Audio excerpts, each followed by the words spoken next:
This is Sporting Life. Well, welcome along to the Sporting Life Racing Podcast. We're back to look ahead to Epsom this weekend and back on the action in Ireland and Haydock in particular last weekend. Doing so in the company of David Johnson, Billy Nash, Ben Linfoot and Graham Cunningham. And GC, after a week off, good to see you back.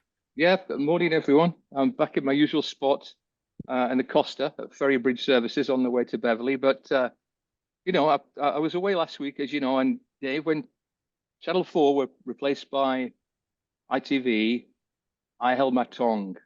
Then when I came back from Hong Kong and the Dickos had taken over racing TV, I remained silent, diplomatically so.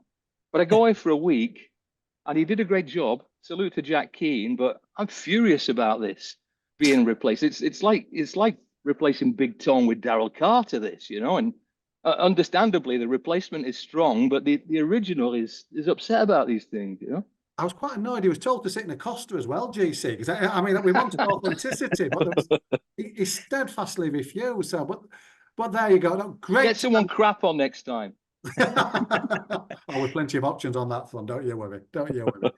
Well, I'm going to start with you, GC, because it's Betfred Derby time. We're all heading Epsom way, and on Tuesday we had a traditional bit of Derby drama for about an hour and a half. Los Angeles might usurp City of Troy as favourite. Where was Ryan Moore going? What was he riding? What was happening?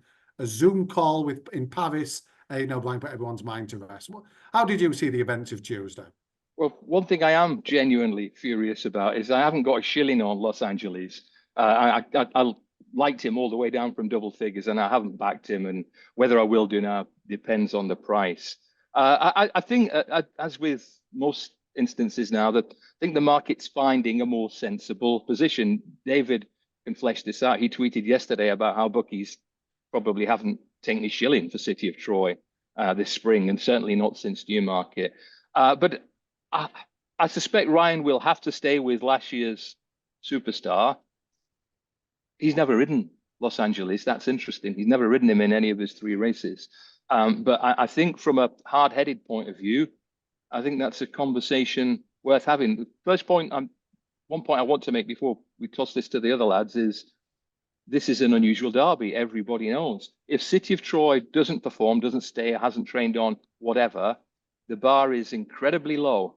Without Arabian Crown, Sandown Classic trial winner, without the ill-fated Chester Vars winner, Hidden Law, and without the runaway Dante winner, Economics, and even without what was a potential wild card like King's Gambit, who certainly wouldn't be out of place in a race like this. He wasn't supplemented. So without certainly three big names and possibly four, the bar, if City of Troy doesn't perform, is a very, very reachable bar.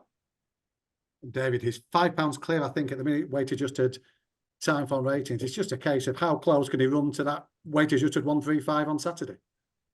Exactly that. One thing that we aren't disputing is City of Troy's ability. What he was capable of as a 2-year-old sets the bar good enough by a comfortable margin to win a derby. But the question marks are obviously there that everybody knows about. Is he going to be able to reproduce it on the back of that really below par reappearance? Is he going to be able to do it over a mile and a half with a fair bit of cut in the ground, even if it does dry out, which it looks like it may do sort of Friday, Saturday, but we could still get a bit more rain on Thursday. So I think the ground's going to be a fair bit more testing than what I was expecting, certainly. So, in terms of the stamina test, it's not going to be necessarily straightforward for him. And I think, we can talk about it all day long. We know what the positives are. We know what the negatives are. And it just comes down to that price. At 2-1, it was a definite no. At bigger than 3-1, it's beginning to get into that grey area, isn't it? So I'm afraid I can't really shed too much light on City of Troy. I'm going to remain on that fence for a little bit longer just yet. But it just strikes me, all the data they have to work with at Ballydoyle, the time is everything, even Aiden's chin measurements, which are a new one this time around. they must be getting the numbers that encourage him that this is worth a go, that it can't simply be a case that he hasn't trained on and that Newmarket proves that. I'm Yeah, well, I don't know what Newmarket didn't prove anything, unfortunately. I guess from what he's showing at home, they must be happy with him that he has definitely trained on. I'm sure that they have changed his regime a small bit since Newmarket. If, as Aidan tells us, that he was a bit too nice to in the lead up to Newmarket, I'm sure he's been a good bit harder on him, and they must be fairly happy with where they are. I mean, the vibes coming out of them were very positive. I'm sure you all saw the piece of work he did during the week. You can make up your own mind about that, but they're clearly happy with what they have, and they're clearly happy with how he is at the moment and the shape he is in. But at the same time, it does seem significant that one of the best back horses against him is his stable companion Los Angeles. So, yeah, look, it's a really difficult one for punters. Like DJ, certainly a 2-1. I'd have had no interest in backing City of Troy, but if he does drift out another small bit, then it does become a little bit more interesting, and you do start to think, well, look, he's £5 clear on ratings. We saw how good he was last year. The only thing I would say about it was the one thing about him last year, he didn't strike me as a horse that was crying out for a mile and a half. We've just Billy's paused on that. We've got the final bit of the sentence, which said, Ben, let's talk about Los Angeles. You solved the mystery. I mean, no disrespect. The gamble happened 12 hours after I tipped in the Spotlight horse by horse. I don't know why people haven't put 2 and 2 together yet and looked at the answer. But I know you're not entirely convinced that Los Angeles is as big a player as the market now suggests. Dave, when I read your horse by horse guide and he was 7-1 and you said he was the solid one each way, I'm in full agreement with you. But the price going, it just sort of makes it easy for me to put a line through him, really. I just think he's got quite a bit to find. And I know he could improve a hell of a lot from Leopardstown. And I think a lot of people are expecting him to, aren't they? But he will have to. And I do worry that for all that he looks like he's going to be a strong stayer at this trip, will he have the gears to lay up with them early doors in a derby? I'm not too convinced myself, and although at around 7-1 he would definitely have come on the radar and on the short list, now he's about 7-2. He's an easier one for me to strike a line through for all that he's respected. Can I just make a plus case for Los Angeles that it's not numerically significant, but it's something I look for. We know that City of Troy is a big horse. This fella is bigger. He's a big unit, Los Angeles. But if you watch him, especially at Leopardstown, not an especially sharp bend, but he's really fluent and elegant round the bend. And he's got a really attractive, smooth action. And I think he'll handle Epsom really well, that fella. And I think even in an average derby, he'd be certainly first 4, maybe first 3 contender. In this derby, to me, he's a top 2 contender, I think. And I have missed the price, but I certainly wouldn't put anyone off Los Angeles in the slightest. I think in any normal year, you'd have to think Los Angeles would be the Ballydog #1 for this race. And we're just, we don't know how good City of Troy is, obviously. But yeah, I'd be the same as GC. I wouldn't put anyone off Los Angeles at all. He'd definitely get the trip, and he could even be a ledger horse down the line, I think, Yeah, well, I haven't dug out, but why has Ryan not ridden him before? Has he just been in other places, Billy? Yeah, well, he made his debut Tipperary on Arc Day, so Ryan wasn't there. He then went to France and won the Saint-Cloud, the Grand Criterium de Saint-Cloud. I don't know if Ryan was at the meeting. I hadn't checked that one up. And then he won, of course, on Ballysaxday at Leopardstown, and I don't think Ryan was at that meeting either. So I think it's just a coincidence more than anything else, So even if it was a conversation, Ryan Moore wouldn't have a great feel for Los Angeles, certainly not in racing terms. Just looking, Ryan rode Illinois in the Saint-Cloud. Criterium Saint-Cloud over Los Angeles. So, yeah, not the first time he's picked against him, we presume. David, let's talk about Ancient Wisdom now. He's second in on-time form race, again on 2-year-old numbers primarily. Was there enough in that run in the Dan to convince you that he's ready to step forward again and be a big player as big a player as the rating suggests on Saturday? I think it's reasonable to expect him to come forward from the Dante. The vibes about him turning up there suggested that he was very much going to need it. He was quite easy to back as well, wasn't he? And I think, it's quite significant how testing the ground might be, and that is certainly going to be in his favour. We've talked before about how he's got quite a knee action, and that Epsom is going to be a question mark for him. So I think, there's the concerns about the track. They haven't gone away. but the ground likely to be softer than what most would have expected, I think does sort of give Connections hope that he could get away with it. But again, it's one of those down at the price, and you know, he was sort of double figures pretty much throughout the winter. If anything, his claims look less compelling on the back of the Dante, but now he's half the price based on the weather forecast. And I think that's just where we are with this Derby. There's so many questions. It's easy to find the negatives for so many of the horses and not necessarily so many of the positives. But I'm leaning towards being more against Ancient Wisdom than with him on account of the track as much as anything else. Yeah, me too. I think anyone who's keen to back him, watch his Newmarket win, where he hung to the right. Watch his Donny win, where he hung to the left and a bit right.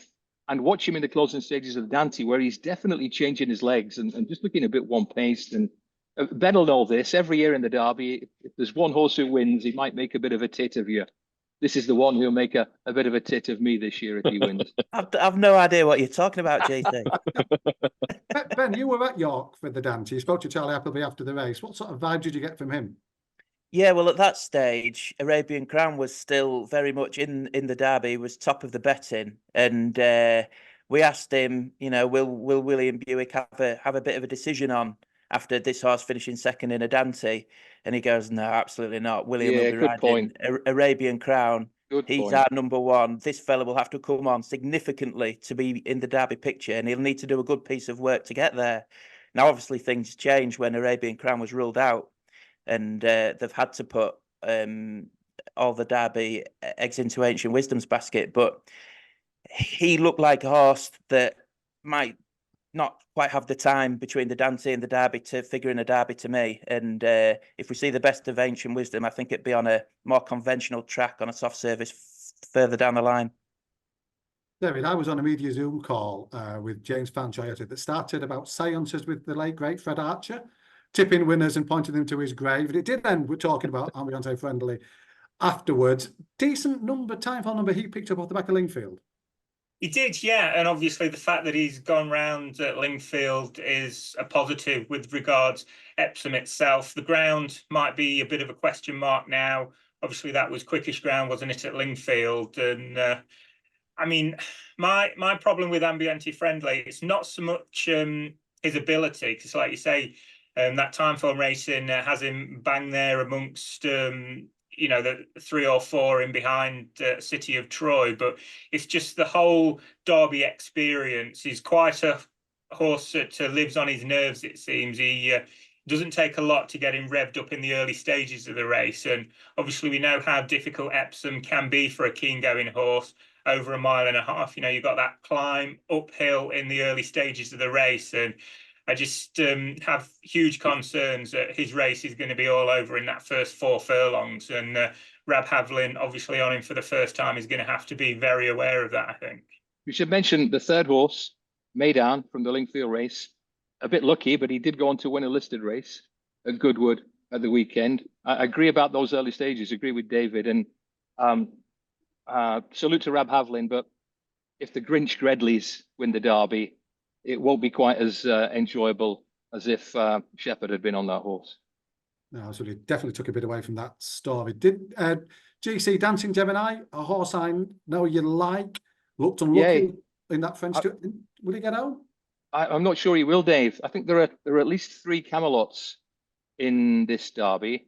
Los Angeles is one, Dancing Gemini is another, and he's got the pedigree to stay. But when he tried a testing ground mile in the Futurity, he got quite tired, and he has got a good turn of foot, as he showed at Donny, and as he showed to a certain extent when he ran such a good race in the French Guineas. But I think it's a much stronger test of stamina than he's been used to, and I could see him traveling really well for a long way, but I think there might be stronger stayers later on for mine. Ben, anything else on your radar for the race? Macduff is on the radar for Rafe Beckett. Now, I just think if Arabian Crown was in this race, he'd be a very short price favourite for the Derby. And obviously, Macduff was second to him at Sandown at a time when the Beckett yard wasn't firing in the winners. And I do think he's a horse that can come on significantly for that run. A son of See the Stars who should be right at home over this trip. His juvenile form was strong. when he was running on 4th in the Royal Lodge. He just always shaped like at 3 over a trip, he might improve significantly. And I do still think he could. He will have to, obviously, on the bare form and on the figures, but he's one of the horses that could make that leap forward in an average derby to get in the frame. So around 14-1, Macduff is definitely on the radar. Billy, it's time to turn your radar on. Anything else on that for the derby? Well, there's a couple, Dave. I suppose the victory of Chief Little Rock in the Gallinule at the weekend will bring the fans of Bellum Justum will have been delighted to see that. I mean, that puts him into the picture, I suppose, to a degree. But with the weather the way it is now, obviously I don't know what the ground is going to be like on Saturday, but if it does turn up on the soft side, then I think Dallas Star has to come into the equation as well. This is a horse that wouldn't have been on my radar for the Classic early on in the year. He sprang a big surprise in the Ballysacks at Leopardstown first time up. He was 50-1 first run for Adrian Murray. But looking back at that race again, now they got racing a long way out in that race. They walked home. I think the time for him finishing sectional, the finishing speed that day was 93%, which is pedestrian. Like, they were finishing very tired.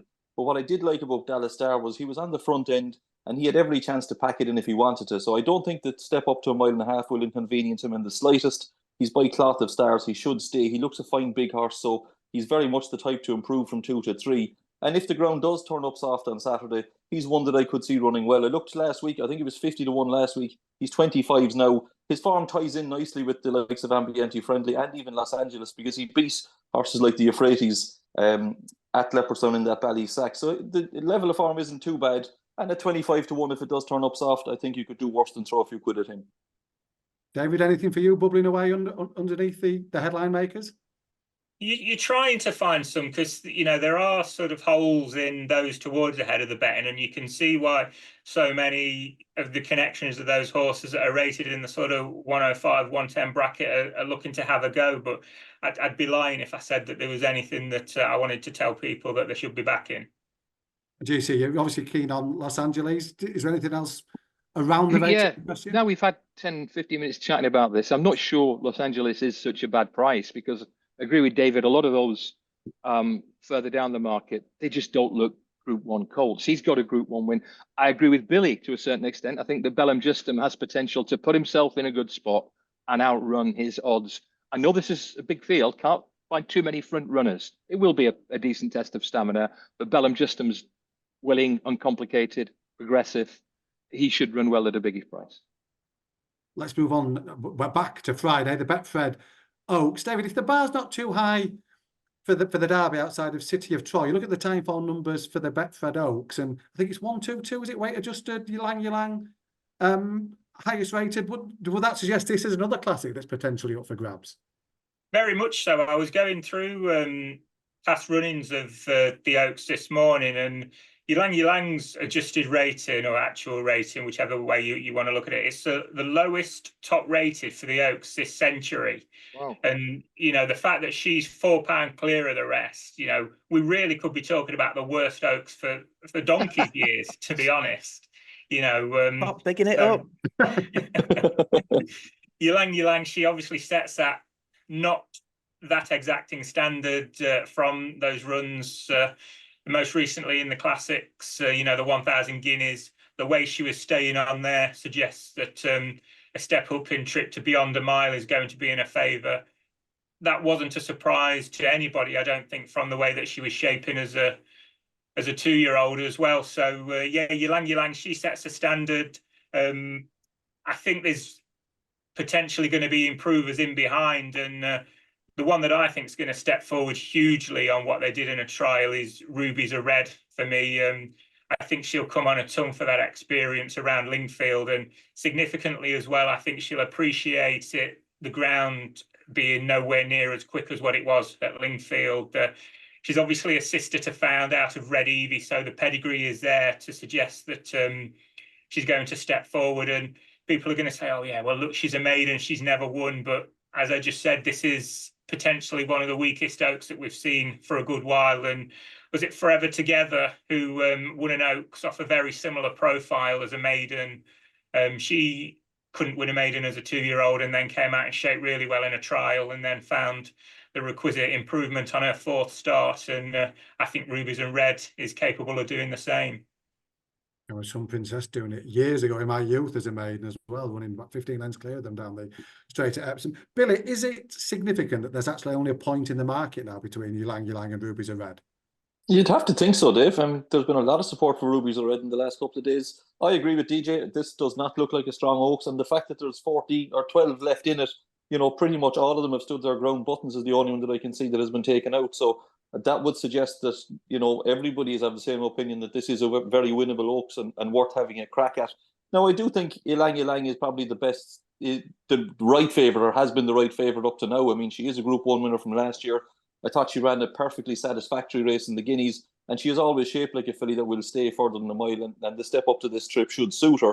Having said that, she is quite small. Now, I don't know what size she is by the Aidan O'Brien chin measurement scale, but you know, she looks quite small to me. She mightn't have grown, you know, she's not necessarily one that's going to improve much as a 3-year-old, even though she's bred that way.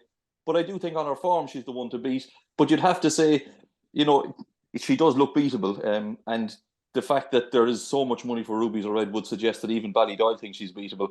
I think the Irish Challenge is going to be pretty strong on this, Dave. I like the look of Azealia of Dermot Wells. I was thinking after she won at Navan, you know, I thought she was going to be a really nice each-way bet for the Oaks, but as things stand, I think she's about 5-1, so she's not really going to be each-way value anymore. But that form is working out quite nicely. She beat Purple Lily, who ran well in the Irish Guineas at the weekend. She should improve for the step up and trip, but she is a Dubawi, and of course Ben was making the point about Dubawi's not having a great record in the Epsom Classics last year, so that's a small sticking point for her. But I think on form she's got to have a great chance this year. Ben, in terms of the home team, it's been a Rafe Beckett domination of the domestic trials. Are any of those fillies good enough to go on and win the big one? Maybe. I mean, you have to go back 10 years for the last time John Gosden or Aidan O'Brien didn't win the Oaks. And obviously, Gosden hasn't found a filly for the Oaks this year. And we've discussed Aidan O'Brien's challenge. I do actually think Ylang Ylang is the right favourite, and she's the form horse, and a soft ground Oaks might be just right up her street, and she could be tough to beat. But if there is one in there to beat her, it could be from the Beckett he had, because he came out and dominated the trials in Britain, really, didn't he? Winning the Cheshire Oaks, having the 1-4 in that, and then winning the Lingfield trial as well, with another horse fourth in that, and obviously he had the third in the Musidora. So he threw everything at the trials. The one that I like the most to run well at Epsom on Friday would be Forest Fairy, because she's so lightly raced, had one run on the turf. That was in the Cheshire Oaks that she won. I thought she was valued for a bit more than her victory margin that day. And I think she'll love a bit of cutting the ground. She's got a bit of a knee action. She's a Volgeist filly out of a Lope de Vega mare. And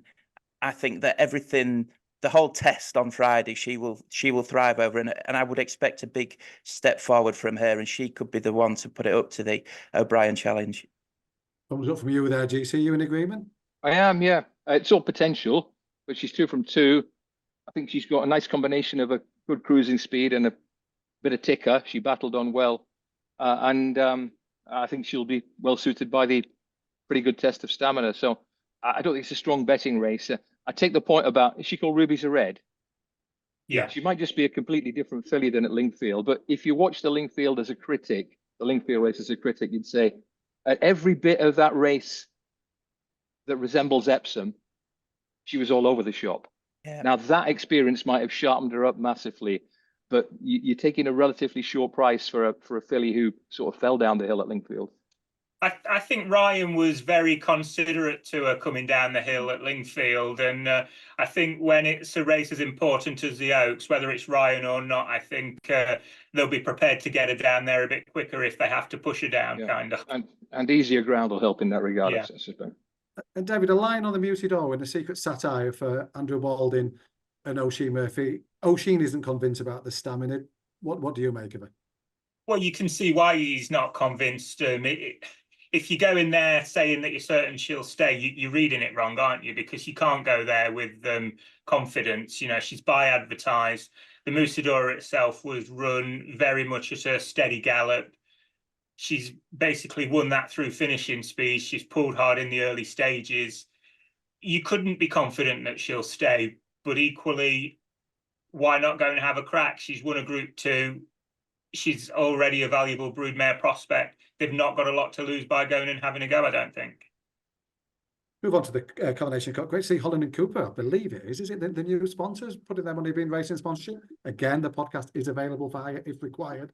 GC, Emily Upjohn bidding to win it for a second time. And we're going to be saying this all summer, I think, until one big one goes in. But it feels like a big ride for Kieran Schumacher. It does. And this is the one that he should be winning on, really, because she's the best horse in the race, I think, Emily Upjohn. Her BHA rating is 121. Luxembourg is 120 with a question mark after 2 plain runs this season. And she gets the £3 sex allowance. Feed the Flame's a smart French horse, but he's been exposed at this level several times. Hamish, if it gets soft, but 8-year-old Hamish winning the Coronation Cup. Luxembourg, I think, is under a cloud. Emily, she didn't quite get the rub of the green in Dubai first time out. 1 or 2 horses were caught out by Rebels Romance that day. But she looked in pretty good nick. And it's the way she won this race, jumping on Westover this time last year, that marks her out as a standout candidate. Time Lock has cheap pieces for the first time and a rating of 112. In short, if Emily Upjohn doesn't win this Coronation Cup, then the Schumacher situation will look slightly tricky, because she's by far the best filly in the race at her peak, I think. Ben, we've just filmed our best bets video. Spoiler alert. You and Matt were both making the case for Hamish. You can both see him going well at the big price. Well, I think the one question mark that Emily Upjohn will have is soft ground. If it's soft ground on Friday, that's something she hasn't really encountered before. I think the worst she'll have run on would be good to soft. She's been kept away from it. So, and although she is the best horse in the race, she can throw in a stinker now and again, can't she? And just at odds on, I'm just wary of trusting her. Whereas with Hamish, is a massive price. And it just could all fall together for me. I don't think it's the strongest Coronation Cup we've ever seen. And if it is soft ground, and we know he stays further, he was not beaten far by Kyprios in an Irish Ledger, wasn't he, over 1.6 miles? So we know he stays. I think he could be one at big odds to put it up to her. Obviously, Luxembourg, dead interesting at the trip. I know all his best forms at 10, but he's very rarely tried 1.5 miles. He's only tried it in an Arc and a King George, so they were red hot races. So it'd be interesting to see what he can do at the trip in a slightly lesser Group 1. But obviously, he does have questions to answer, as GC said. So, Billy, what of Luxembourg? It was him or August Rodin. They've rolled it out. It's him. He's coming over. What sort of chance would you give Luxembourg? Yeah, they're continuous in the race as well. Obviously, they've decided to go elsewhere with him. I think actually Luxembourg, I could see him running really well here, Dave, to be honest. I think his 2 runs this year, I'd certainly give him a pass on the Maidan run, because it was 1.1 miles and he was out of his comfort zone from a very early stage there. It was too sharp for him. And then obviously there was a horse fell in front of him in the straight, so Moore pretty much pulled him up. So put a line through that one. His run the time before that in Saudi Arabia, I think they looked the way the race was run that day. He raced quite close to the pace, and those that finished in front of him all came from a good bit further back. So maybe they just did a bit too much too soon. But I always felt that 1.5 miles was going to suit this horse better. Like you said, he's only tried it twice. And I think, again, there are excuses on both of those occasions. The day in the Arc, he didn't get a very clear run. And last year in the King George, again, he raced close to what was a very strong pace. Maybe didn't quite see it out, but I think ridden with a bit more restraint. And I'm going to contradict myself now, because I could see Moore making the running here. Yeah. Because I don't see a pace angle in this race. There's and a soft lead on offer there, Billy, isn't there? Yeah, exactly. And he might just get it. And if he does, I think he'll be very dangerous. The ground shouldn't bother him. He's won on heavy as a 2-year-old. He won on soft as a 3-year-old. He won a soft ground Irish Champion Stakes. Ground won't bother him. I think he'll be primed for the race. And yeah, I could see him running really well. David, Coronation Cup thoughts? I think they just nailed the angle into it, and it's the Luxembourg soft lead, isn't it? Who could easily see him getting the run of things. And I mean, Emily Upjohn is one that was suited by quickening clear in the race last year, but that was good to firm ground, and she was able to use that turn of foot against a load of plodders, wasn't she? Whereas trying to do the same on this ground, I don't think will necessarily be quite so straightforward. Be interesting to see how they ride Feed the Flame. They've been dropping him right out this year, haven't they? And he's probably shaped just about best in that, was it the Prix Gannet last time, where he flew home having conceded first run. But it's quite easy to see the same happening again. I think I probably need a free bet to bother getting involved, but if I did, it'd definitely be with Luxembourg.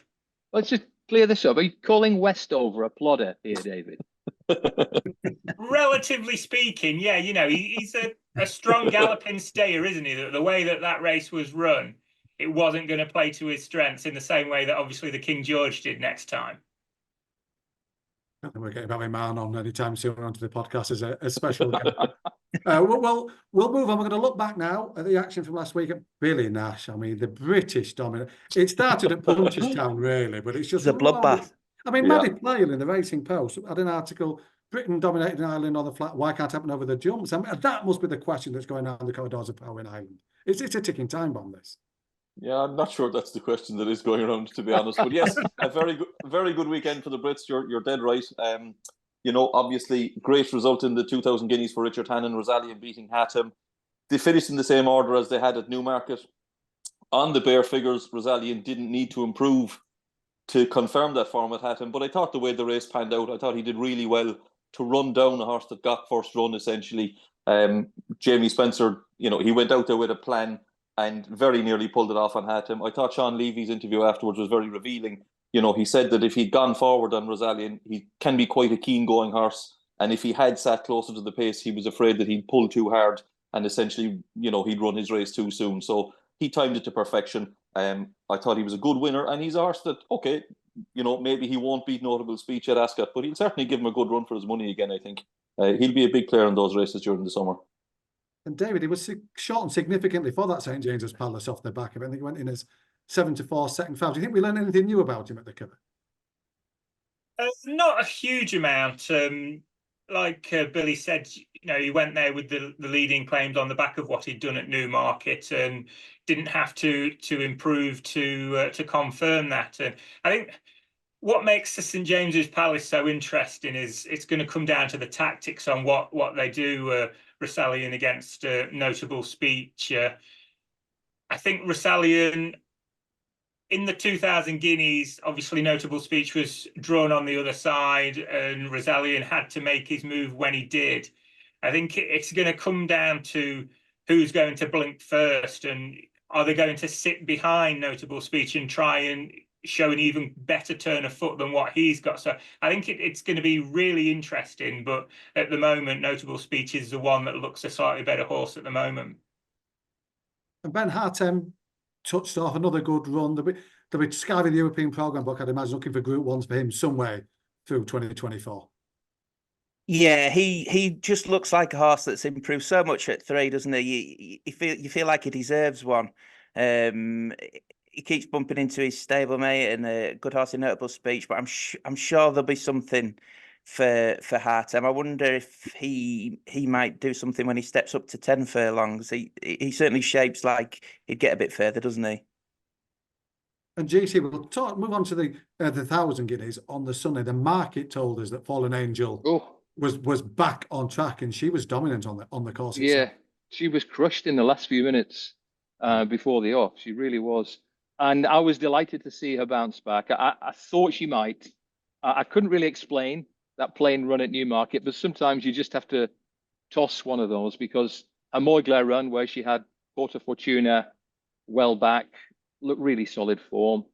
And she's very well suited by the Curragh. Physically, I thought she stood out, and under a really, no-nonsense ride, she was a dominant winner. So I think she has the potential to keep going on and improving, and maybe even taking on the Colts. Now, I know Carl Burke has an eye on the Prix de Diane, the French Oaks, which he won with Lawrence a few years ago. But I'd love to see her in the Coronation Stakes. And I think they're about 4-1 joints at the moment. If you gave me a match bet between Fallen Angel and that filly who won the 1,000 guineas, whose name I can't remember, El Cardem, something like that. Yeah, I would back up the Brinkstrop at even money for a match bet there. I think she is just a better filly than that 1,000 guineas winner, and I think she'd prove it if she had the chance at Ascot. And Scoop, it was great to see Calvert with that big classic winner. He obviously went into Newmarket with high hopes, potentially in both. It didn't happen, but it doesn't take long in the great game for things to turn around. It doesn't know, and she was fantastic, wasn't she, Fallen Angel? And it's been a really productive spring for Carl Burke, hasn't he? Obviously won the German Guineas the same day, didn't he, with Darnation, who was 14th, I think, in the 1,000 Guineas. So it was some afternoon for him, and obviously he's got a lot. He'll have a lot primed for Royal Ascot as well, won't he? So.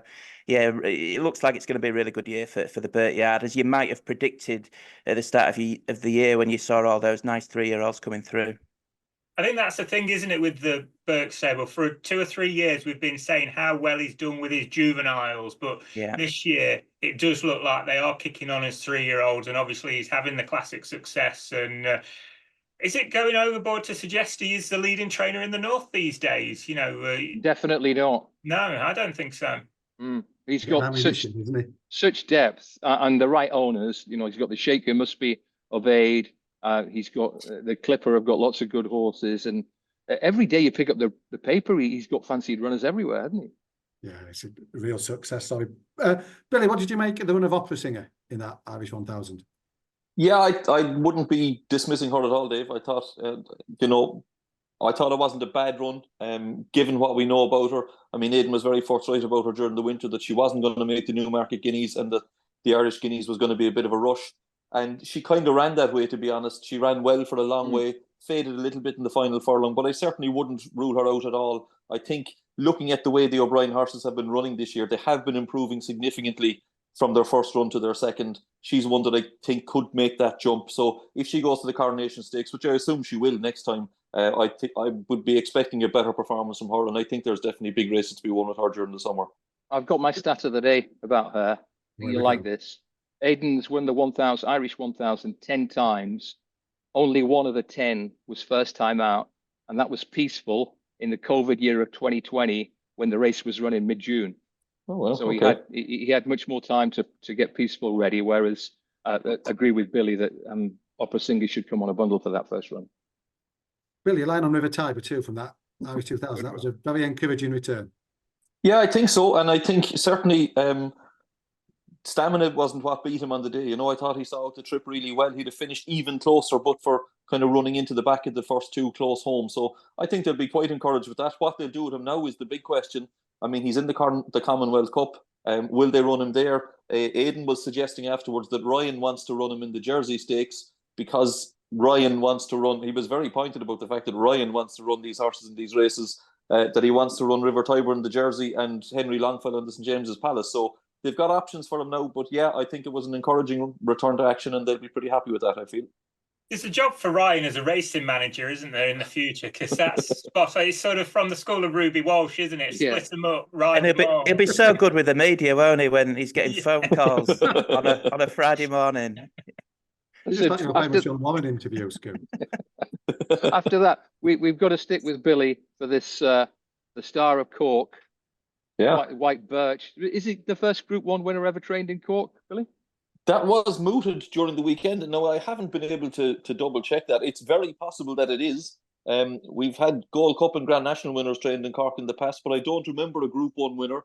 So, maybe John Murphy has made that little bit of history himself. But either way, fantastic performance. He was really impressive on the day. He's a horse that, whatever they've done with him during the winter, he certainly looks a much more professional horse this time around. He's been really impressive on all three starts, but that was a fantastic performance at the weekend. The way he just picked up and left Auguste Rodin for dead, really. The performance itself was backed up by the time figure. He got a time form rating of 128, which puts him on a par with Kyprios as the top-rated older horse in training at the moment. But his time figure was 127, so, I mean, it was a good performance on the clock. And, okay, his improvement this year has come on the soft, on ground softer than good. He did run well in the Dante on what time form described as firm ground last year, so I wouldn't necessarily say he's totally ground dependent. But either way, he's a horse that, you'd certainly think he's got big targets for the rest of the season. The likes of an Irish Champion Stakes, the Arc, those races should certainly be on his radar now. He was very impressive at the weekend. This is his career trajectory. It's very much like his sire Ulysses, isn't it? Who sort of flopped at 3 and then bounced back massively at 4 and ran in the Eclipse, Juddmonte International, those sort of races. You can see that for this horse, can't you? It just looks to have matured. Well, we know what we know now. It looks like they're both going to go for the Prince of Wales Stakes at Royal Ascot. Granted, good ground. They're about the same price. You had to have a match bet. Would you go White Birch or Gus? Birch. I'd go White Birch as well. Yeah. I think I would. Shortest I think- of the century that Scoop was straight in with Birch there. That was the. Bring back the Birch. You're Bring back saying. the We're going to move on to August Road in our second section. I've already tagged this. We're going to discuss the misses of the weekend in the next exciting section. I'm going to stick with the hits for now. Ben Linfoot, Take a Bow, the Temple Stakes winner, podcast points on. But look at look at his face. Didn't tip it at the. face. I couldn't believe it. You Could not talked the believe way it. out of it, didn't you, on Saturday? I was so pissed off with myself, not for Oh. tipping him on. I mean, what an idiot. This is just overcomplicating horse racing. And we all do it now and again. And it's exactly what I did. I saw the Give race. us the background. You tip this horse, Kerdos, 1 point win, 40 to 1. What used to be the King Stand, what is now the King Charles III. Yeah. Continue. Exactly. And then he's 25 to 1 for the Temple Stakes midweek. I think I'm definitely backing this horse on Saturday. And then there was a few non-runners. His price came in a bit. The rain came, all those 40 mils or whatever on Thursday. I thought, he's definitely a top of the ground horse. I'll leave him alone. And then obviously he goes and does that. And listen, we're on him at a big price for Ascot. I think he's a massive player there. I think he's a massive player because a stiff 5 at Ascot, I think that's going to suit this horse down to the ground. And he's just improving, isn't he, for Clive Cox, who's done it so many times with this type of horse. So we'll get it all back. I think we'll get all the money back at Ascot. Profitable, trod the same path for Cox, didn't he? Identical. Temple and yeah, identical path. Palace House, Temple, King Stand, and that's what this horse is doing. So fingers crossed he can do the job at Ascot. It's just a shame that the hare that he had to chase here isn't going to Ascot, is he? Living the dream. They haven't even got a King Stand entry. They're going to keep him elsewhere for whatever reason. So. But I would never dream of telling you what to do, Ben. But if I were to, and you're thinking of your lovely 40 podcast points, take one of them and save it on regional.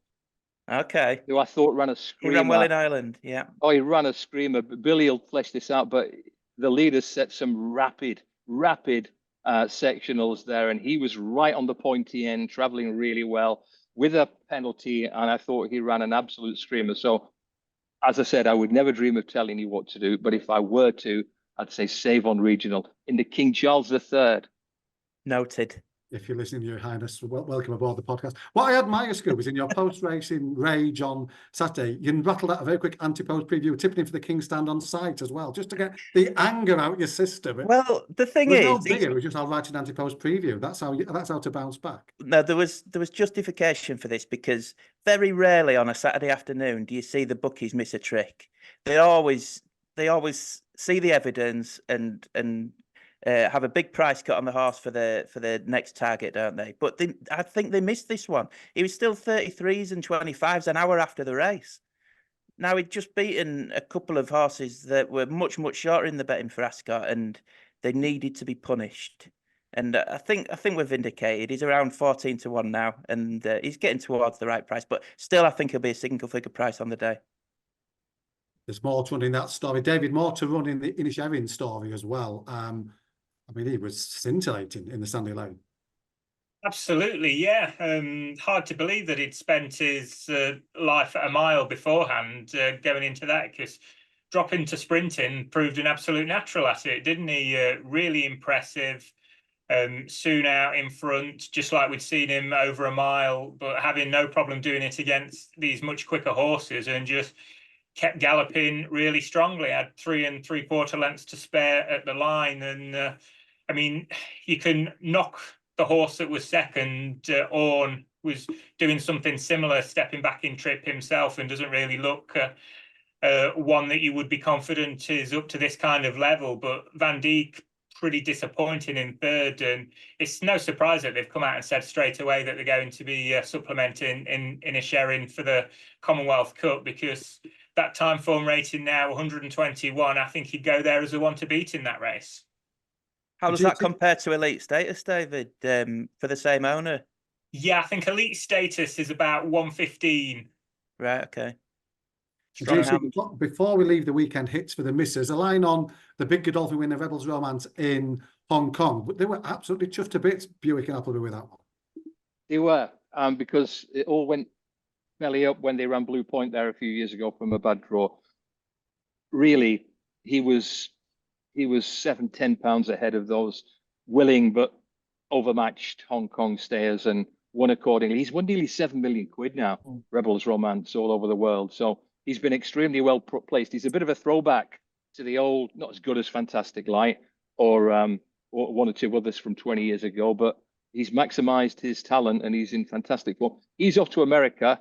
I've got a horse to look out for at Epsom this weekend. For once, I'm a sort of ahead on the card. It's that 3-year-old Dash, Dave. Now, Paul Keeley's tipped this horse up, so I doubt there'll be much 14 to 1 around now. He's called Billy Webster. George Scott trains him. And there are 7, 8, 9, 10 front runners in that race. And he's a smooth traveling hold-up horse who's been running really well. And I think he's made for that 3-year-old Dash. It's a race I like. I think it's a really good addition to what promises to be a strong 8-race Derby card this weekend.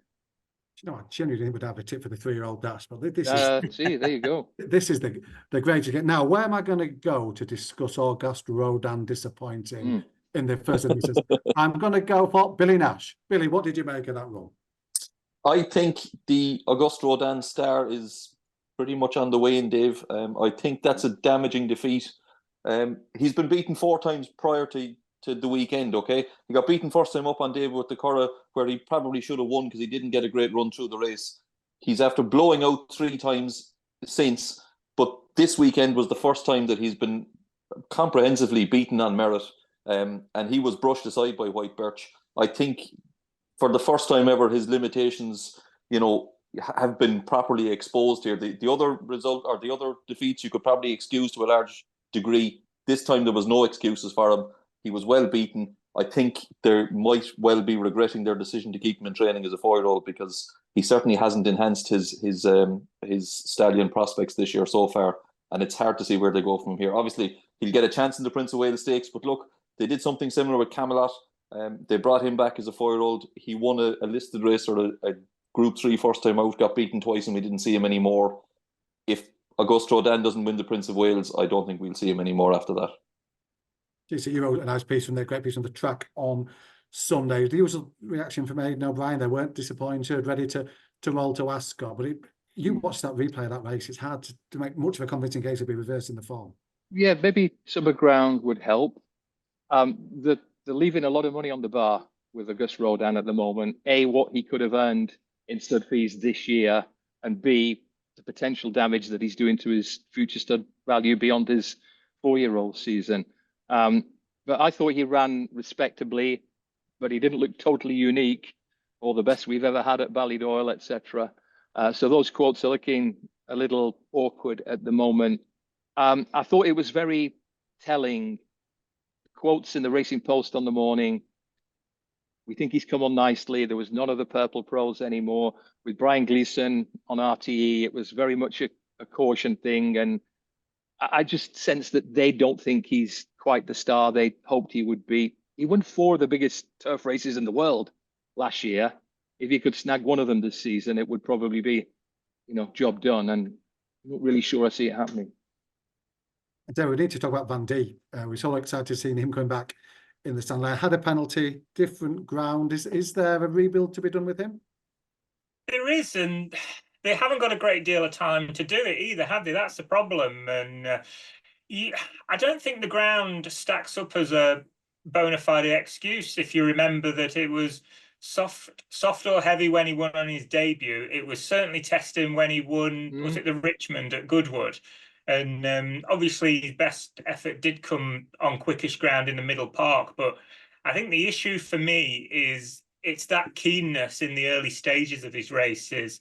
It looks like it's not getting any better. And if anything, it's getting worse. He got away with it on quickish ground in the Middle Park, but he was just a little bit too keen to get on with things, I think, on Saturday. And when it came to crunch time, he just couldn't keep going at the same pace as what Inisherin could. And it might be that he'll come on a bundle for the run, but I don't think you could watch that race and come up with an obvious reason as to why he definitely reversed that form in the Commonwealth Cup.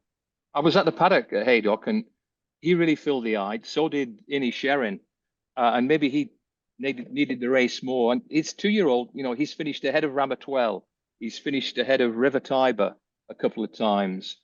He's finished ahead of at least one other horse who's polished that form. But like David, I was a little perplexed by his run. It wasn't so much that he couldn't beat the winner. He made very hard work of it for the places as well, didn't he? Yeah, absolutely. It just feels, Ben, like we ended the podcast as we started it. The top 2-year-old, the ones with the big numbers from last year, they've come up a little short so far this time around. Would you give Van Dijk another go? I thought there was some encouragement in the run. I think David hit the nail on the head with his freshness. And if you can put that down to it being his first run of the season, if you think maybe a bigger field and faster ground, if he settles a bit better, we could see the Van Dijk that looked so impressive in the middle park as a juvenile.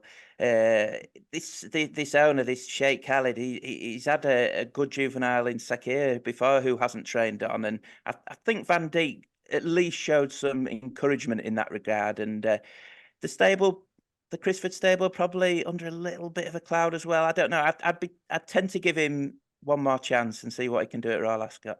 That Commonwealth Cup looks a really good race and B, a really good betting race. I know it's under the Koch for its Group 1 status, but when you look, Innie Sherrin's going to be supplemented 4 or 5 to 1, Van Dijk 6 to 1, River Tiber would be a solid contender. Elite Status was really good at Newbury, Bucanero Fuerte, and Jasor, who I thought was really impressive at Ascot, is hanging around at 10, 11 to 1, and that looks a very fair price. 5 cock sprinters at Royal Ascot, though. No. Come on. Come on. And on that bombshell, don't anger him. Not on the eve of the derby again. On that bombshell, it's time to pull up stumps with our preview of Epsom. Thanks to GC, David, Billy and Ben. We'll be back next week to reflect on what we've seen over the 2 days in Surrey and look ahead to, I've no idea, I should have researched and see what there is next weekend. But we'll find something to talk about looking forward. So thanks for listening. Best of luck with your own bets at Epsom this weekend. Download the Sporting Life app for the best racing coverage, including live racing blogs, fast results, stable tours, trainer and jockey interviews, expert opinion and tips.